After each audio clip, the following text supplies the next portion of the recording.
मैं आपके सामने जो बात रखना चाह रहा था, आज से 2-3 महीने पहले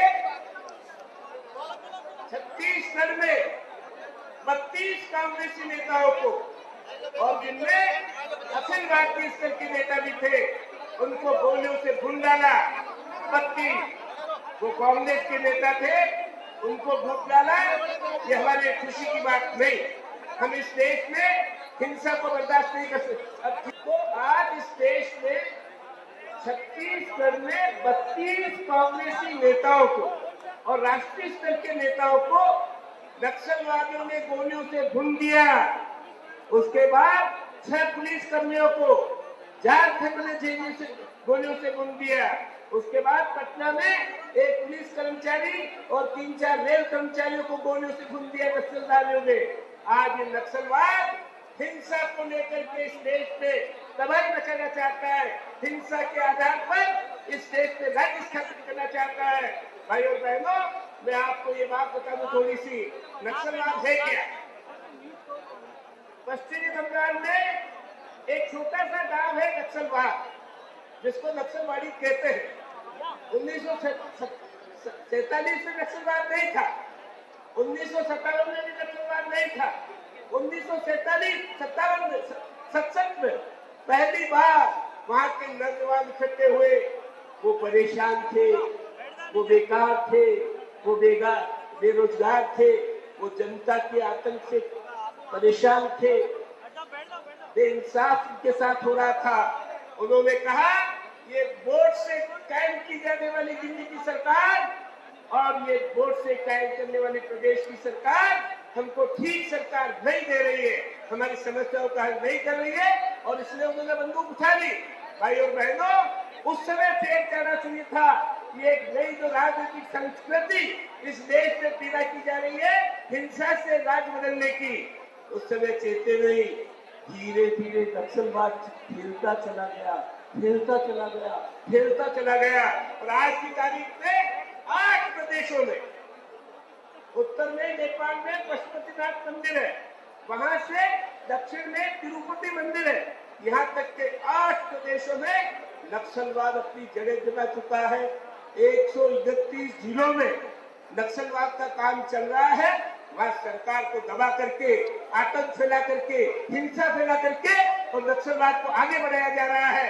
मैं आपसे निवेदन करना चाहता हूँ, ये नक्सलवाद नहीं रोका गया, राजस्थान में भी पेड़ पड़ चुके हैं।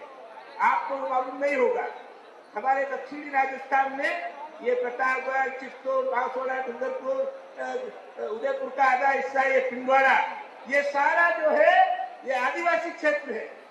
और 65 साल की आजादी के बाद आदिवासी आज भी दंगा है, आदिवासी आज भी भूखा है, आदिवासियों की समस्याओं का आज भी हल नहीं हुआ है। ये जो है आदिवासियों के यहाँ नक्सलवाद के बीच पड़ने की भूमि तैयार हो चुकी है, उस भूमि पर नक्सलवाद पहुंच चुका है। राजस्थान में भी आवृत्ति हो सकती है, हिंसा आ सकती है। अब आप मुझे बताएं, आज कैसी सरकार की आवश्यकता है? आज एक ही सरकार की जो इस नक्सलवाद का सिर कुचल सके। इस देश में वोटों का राज चल रहा है, ये राज चलता है। दुनिया में सबसे बढ़िया राज यही है कि हर 5 साल बाद वोट से हम अपनी राय देते हैं, कौन सरकार बनाए और कौन नहीं बनाए। तो आज हालात ये हो गए हैं कि देश की स्थिति में बाह्य आक्रमणों से हिंदुस्तान की सुरक्षा के लिए आंतरिक कानून और व्यवस्था ठीक करने के लिए अगर इस देश को किसी की जरूरत है तो आप एक बार फिर जोर से तालियां बजाएंगे। मेरे कहने पर वो नरेंद्र मोदी की जरूरत है, और ये भावना उन तक पहुंचनी चाहिए, ये आशीर्वाद उन तक पहुंचना चाहिए। ये मैंने आपके सामने हिंदुस्तान की सरकार को बदलने की भूमिका रखी। और हिंदुस्तान की सरकार कब बदलेगी?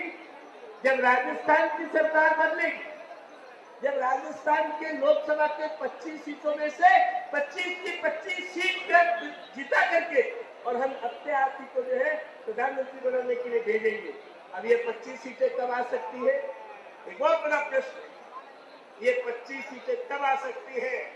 ये भी मैंने देखा, जो यहाँ से कोई वक्ता बोलता है वसुंधरा राजे मुख्यमंत्री बनेगी, अशोक जी की विदाई होगी और अपने आप तालियों की गड़गड़ाहट आ जाती है, ये भी आपके मन की भावना का एक संकेत है। ये संकेत है डेमोक्रेसी, ये मन की भावना प्रकट होती है।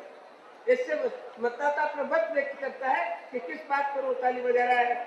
अब 2 यात्राएं इस देश में निकल गई। एक यात्रा कांग्रेस की संदेश यात्रा, एक यात्रा श्रीमती वसुंधरा राजे की सुराज संकल्प यात्रा। और इन दोनों यात्राओं के नायक तो सामने आ गए। एक नायक है अशोक जी गहलोत, एक नायक है वसुंधरा जी राजे। इस राजस्थान को फैसला ये करना है कि अशोक जी गहलोत के हाथ में राजस्थान की सरकार दे या वसुंधरा जी के हाथ में राजस्थान की सरकार दे। ये लड़ाई चालू हो चुकी। 30 मार्च से कांग्रेस ने अपनी संदेश यात्रा का प्रारंभ किया। 4 बजे वहां से जयपुर से संदेश यात्रा। भाई और बहनों, संदेश 2 तरह के होते हैं। एक होता है शोक संदेश, एक होता है शुभ संदेश।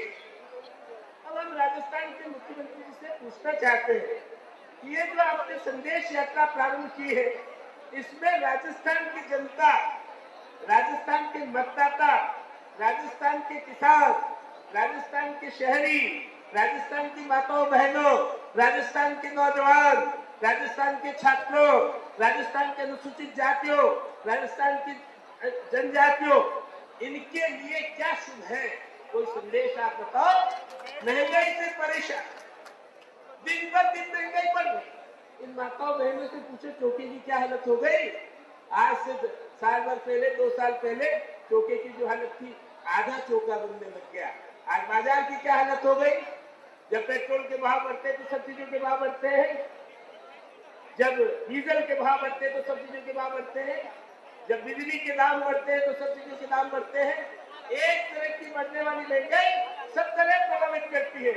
आज महंगाई की चुभन जिस तरह से आम आदमी को परेशान कर रही है, अशोक जी गहलोत आपकी संदेश यात्रा में उस महंगाई की चुभन को कम करने की, इस महंगाई से निजात पाने की, इस महंगाई को कम करने की कोई शुभ संदेश है? कतई। आज हमारा किसान परेशान, नकली खाद मिल रहा है, नकली बीज मिल रहा है, टाइम से नहीं मिल रहा और उसकी फसलें ठीक ढंग से नहीं हो रही। नकली बीज के कारण जब फसल पैदा होती है, कई दूसरे कारण गिरा देते हैं। खेती ठीक नहीं होगी, जुताई ठीक नहीं की होगी, मिट्टी खराब होगी। लेकिन ये सच है कि इस देश में नकली बीज मिल रहा है, इस देश में नकली जो है खाद मिल रहा है, इस देश में नकली यूरिया मिल रहा है। इस नकली यूरिया, नकली खाद, नकली बीज से निजात देने का माननीय अशोक जी गहलोत आपकी संदेश यात्रा में कोई हल है? आज देश का नौजवान बेकार, एक के बाद एक बेकारी बच्ची का नहीं। कई बार अखबारों में आता है आत्महत्याएं कर ली, आंदोलन कर दिया।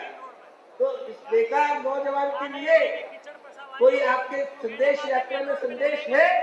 आज देश का उद्योगपति, देश के उद्योग धंधे राजस्थान में नहीं लग करके गुजरात में जा रहे हैं, वहां उनका स्वागत किया जा रहा है। ऐसी स्थिति में हमारा बेरोजगार, आपको मालूम होगा, आप गांव-गांव में सर्वे करा लो, आप गांव में जानकारी ले लो, आपको मालूम होगा आपका कोई बच्चा सूरत में गया गुजरात, आपका कोई बच्चा गुजरात में गया है, आपका कोई बच्चा कलकत्ता में गया है। हमारा नौजवान, हमारा बच्चा बाहर जाने को किस लिए मजबूर है? अशोक जी गहलोत, हमारे ये नौजवान, हमारे ये बच्चे बाहरी राज्यों में नहीं जाए, इसका तुम्हारे पास कोई फॉर्मूला है? आखिर किस बात की संदेश यात्रा? और इसलिए भाई और बहनों आपसे कहना चाहता हूं, यह संदेश यात्रा फ्लॉप हो चुकी है, इसका कहीं स्वागत नहीं हो रहा। अभी भाई कुश्ती जैसा कह रहे थे, संदेश यात्रा को सफल करने के लिए नरेगा के मजदूर, संदेश यात्रा को सफल करने के लिए आंगनबाड़ी के मजदूर, संदेश यात्रा को सफल करने के लिए कई जो है शिलान्यास हो रहे, कई उद्घाटन हो रहे, कई सरकारी कामकाज जो है निकाले जा रहे। और उसके हिसाब से अशोक जी गहलोत, ये कांग्रेस की संदेश यात्रा नहीं है। मैं चुनौती देता हूँ, ये संदेश यात्रा नहीं होकर के कांग्रेस की, और ये सरकार की संदेश यात्रा होकर रही है। सारा सरकारी तंत्र तुमने इसमें लगा दिया, फिर भी जो है संदेश यात्रा का स्वागत नहीं हो रहा है। ये इस बात का प्रमाण है कि राजस्थान में अशोक जी गहलोत को स्वीकार करने को अब राजस्थान के मतदाता तैयार नहीं है। भाई और बहनों, मैं आपसे कहना चाहता हूँ, और इसके विपरीत अभी भाई जैसा जनार्दन जी कह रहे थे हर एक सभा के बाद दूसरी सभा में टूड़ा टूड़ा उपस्थिति, एक के बाद एक ज्यादा उपस्थिति, एक के। आप सोच रहे हैं वसुंधरा जी आना चाहेगी, तो मैं एक बात जानता हूं, कोई आएगी और उनको देखे बिना, उनको सुने बिना इस सभा से चाहे कोई उठ के बाहर जा रहा हो, चाहे कोई थक गया हो, चाहे कोई बोर हो रहा हो, लेकिन मैं 3-3.5 महीने से देख रहा हूं, 3 घंटे, 3.5 घंटे, 4 घंटे यात्रा चाहे देर से आ रही, विलंब से आ रही, लेकिन जो लोग उनको देखने के लिए आ गए, सुनने के लिए आ गए, वे जाने को तैयार ही नहीं है। उनको मालूम है कि हमारे सारे दुख दर्दों की दवा लेकर के वसुंधरा जी हमारे बीच में आ रही है, क्योंकि उन्होंने उनका 5 साल का शासन देखा है। 5 साल तक वसुंधरा राजे ने राजस्थान में राज किया, उस राज में सब तरफ से आनंद ही आनंद था, लेकिन 2008 में कुछ गलतियां रह गई। सुराज संकल्प यात्रा क्यों? अशोक जी की संदेश यात्रा तो फेल हो गई, लेकिन वसुंधरा जी की सुराज संकल्प यात्रा क्यों? भाई और बहनों, मैं आपको याद दिलाना चाहता हूं, 2003 में पहली बार आई थी वसुंधरा जी राजस्थान में, आके एक परिवर्तन यात्रा निकाली थी। मैं उस समय केंद्र में मंत्री था, लेकिन भैरव सिंह जी ने आदेश दिया था, वसुंधरा जी आई है, इनका समर्थन करो, सहयोग करो। मैं 4 महीने तक लगातार उनके साथ उस यात्रा में रहा था। उस समय एक बहुत बड़ा चमत्कार राजस्थान में हुआ। आप चाहेंगे पूछना चाहेंगे चमत्कार क्या है? मैं आपको बताना चाहता हूँ, हमारे यहाँ 52 से चुनाव होते आ रहे हैं। हम 13 बार अभी तक विधानसभा का चुनाव कर चुके, लेकिन 2003 का एक ऐसा चुनाव था कि जिसमें वसुंधरा राजे ने अपना नेतृत्व दे करके राजस्थान को पहली बार कांग्रेस के मुकाबले एक पार्टी को बहुमत में लाकर के शासन सौंपा। 2003 तक गठबंधन हुए होंगे, पार्टियां मिली होंगी, आपस में जो है बातचीत हुई होगी, लेकिन कांग्रेस पार्टी के मुकाबले हमारी 200 की विधानसभा में 101 सीटें 2003 तक कभी नहीं लाई, चाहे वो भैरव सिंह जी मुख्यमंत्री थे, चाहे वो ये वसुंधरा राजे के नेतृत्व का कमाल था। 2003 में 120 सीटें देकर के राजस्थान में उन्होंने भारतीय जनता पार्टी का शासन स्थापित किया और चुनौती दे दी कांग्रेस को, अब भूल जाओ तुम जोड़ तोड़ करके, और हमारे लोगों को, बीजेपी को आगे बढ़ने से 5 साल तक शासन भी चला। 2003 में 2008 में फिर चुनाव हुए, उन चुनावों में राजस्थान के मतदाता ने किसी को भी शासन करने का अधिकार नहीं दिया। राजस्थान के मतदाताओं ने 200 की विधानसभा में कांग्रेस पार्टी को, जो पहले बहुमत में थी, उसको ला करके 98 सीटें पर, 98 सीटें 2008 में, और 2008 में भारतीय जनता पार्टी को 200 में से 78 सीटें, राज करने के लिए 200 में से 101 सीटों की आवश्यकता होती है। 101 सीटें किसी की नहीं आई, और अभी जैसा कहा जा रहा था इस मंच से, अशोक जी गहलोत ने राजनीति में फाउल खेलना चालू कर दिया, अनैतिक आचरण चालू कर दिया, अमर्यादित आचरण चालू कर दिया। आप बताओ, जो 6 विधायक बसपा बहुजन समाज पार्टी से जीत करके और कांग्रेस को हरा करके, मतदाताओं के सामने कांग्रेस की आलोचना करके, मतदाताओं के सामने कांग्रेस के प्रति असंतोष पैदा करके जो 6 बसपा के विधायक जीत कर आए थे, क्या उनको कांग्रेस से मिलाना वाजिब था? निर्दलीय विधायक आए, कांग्रेस को हरा कर आए, कांग्रेस की जो है नीतियों की आलोचना करके आए, मतदाताओं में विश्वास पैदा करके आए कि कांग्रेस ठीक नहीं है, हमको वोट दो, हम जो है राज को ठीक करेंगे। क्या ऐसे निर्दलीय विधायकों को मिलाना कांग्रेस में ठीक था? ये अनैतिक कार्य करके पिछले 4.5 साल से अशोक जी गहलोत एक अवैध सरकार चला रहे हैं, एक अमर्यादित सरकार चला रहे हैं, और इसी का कारण है कि उनके ये बाहर से आए हुए और उनके अंदर के मंत्री आज उनके काबू में नहीं। तो अभी कोई मंत्री इस्तीफा देता है, कभी कोई मंत्री इस्तीफा देता है, तो वो केवल अपने सामने संदेश यात्रा का ढकोसला करके राजस्थान में घूम रहे हैं। ऐसी हालत में वक्त आ गया है और वक्त इस बात का आ गया है, हमको एक पार्टी को बहुमत लेकर के और राजस्थान की सत्ता सौंपनी है। और वो एक पार्टी आज की तारीख में आपके सामने कोई है, भारतीय जनता पार्टी, और उसकी नेता वसुंधरा राजे है। यही एक अच्छा सुशासन दे सकती है। लड़ाई यहाँ तक आ गई है भाई और बहनों। अभी आप कई बार कहा गया आपका कोई उम्मीदवार हो, आज एक उम्मीदवार है राजस्थान में, वसुंधरा राजे, भारतीय जनता पार्टी की एकमात्र उम्मीदवार वसुंधरा राजे, कांग्रेस के एकमात्र उम्मीदवार अशोक जी गहलोत। वसुंधरा राजे का कमल का निशान है और उस कमल के निशान को वोट दे करके, उसका बटन दबा करके हमारी अपनी जो भावना है, आज के बाद आपको 4 महीने तक आप क्या सोच रहे हैं, राजस्थान में कोई सरकार चल रही है क्या? भाई और भाई नौजवान खड़े हैं, आप सब खड़े हैं। राजस्थान में मेरे मानने में, मैं राजस्थान का गृह मंत्री रहा हूँ, लेकिन आज की तारीख में राजस्थान में कोई सरकार नहीं चल रही। आज सड़क सड़क पर कुछ बातें हो रही है। उदाहरण दे दूं आपको, मैं जब आपकी कोई बात कहता हूँ तो प्रामाणिकता से कहता हूँ। हमारे छोटी साहब के अभी करते थे, हाँ आपने कहा वो आए करते बोलो, बोलते रहे, आपने कहा सीमित करो, तो एक बात खत्म करके आपको सीमित कर देते हैं मेरा भाषण। तो मैं 2 बातें आपसे कहना चाहता हूँ। हमारे एक विधायक है बड़ी सादरी के प्रकाश चौधरी। ये प्रकाश चौधरी कांग्रेस के विधायक है। दिल्ली में कांग्रेस का राज है, राजस्थान में कांग्रेस का राज है, और इस राज में उनका काम पड़ गया कि ये टावर हटाओ, मेरे बड़ी सादरी से ये टावर हटाओ। टावर जो है जो है नाश कर रहे, जनता के लिए ठीक नहीं, ऊपर से लगाकर नीचे तक वो अपनी अर्जी दे चुके, किसी ने नहीं सुनी। अब आप बताओ कि एक विधायक कांग्रेस का, उसको 6 घंटे तक टावर पर लटकना पड़ा, धमकी देनी पड़ी, हटाने का हुक्म दो, नहीं तो मैं उल्टा सुल्टा कुछ भी कर दूंगा। है सरकार? दूसरा उदाहरण आपको दे देता हूँ। हमारा लालचंद कटारिया जयपुर से सांसद है कांग्रेस का, दिल्ली में प्रधानमंत्री की जो है मनमोहन सिंह के साथ मंत्री बनकर बैठता है, देश का राज कर रहा है। उस लालचंद कटारिया के कालवाड़ थाने में एक हत्या हो गई।